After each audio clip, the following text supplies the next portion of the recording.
تەلاقدا تۆم تەلاقدا تۆم تەلاقدا. ئەمە دوایین پەیامی کچێکی حاکمی دووبەی بوو بۆ هاوسەرەکەی کە دوێنێ ئەم پەیامە بۆ بۆمبێکی گەورە و گڕی لە شەقامی دووبەی بەردا.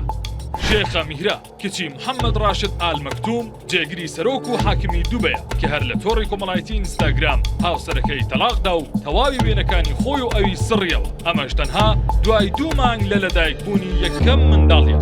شێخە میهرە لە پەیامەکەی کە لە ستۆری و پرۆفایلەکەی لە ئینستاگرام دایناوە بۆ شێخ مانع بن محەممەد ئال مەکتومی هاوسەری نووسیەتی: هاوسەری بەڕێزم، وەکو چۆن تۆ سەرقاڵی کچە هاوڕێکانتی، من لێرەوە جیابوونەوەی خۆم لەگەڵ تۆ ڕادەگەین. میهرە ئال مەکتوم هەر بەوەندە کۆتایی بە پەیامەکەی نەهێنا، بەڵکو بۆی نووسیوە: تۆم تەلاقدا تۆم تەلاقدا تۆم تەلاقدا. هەروەها لە کۆتایی بۆی نووسیوە: ئاگاداری خۆت بە هاوسەری پێشوم.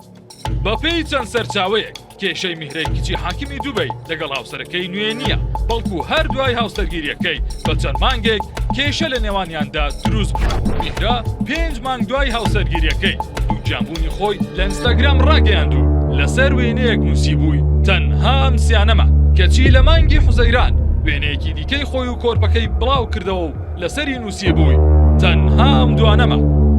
شێخە میهرە یەک لە 26 منداڵەکەی شێخ محەممەد ڕاشد ئال مەکتومە و دایکی ناوی زۆی گریگۆڕاکۆسە کە ژنێکی یۆنانیە و دوای ماوەیەک لە هاوسەرگیری لەگەڵ حاکمی دووبەی جیا بووەتەوە.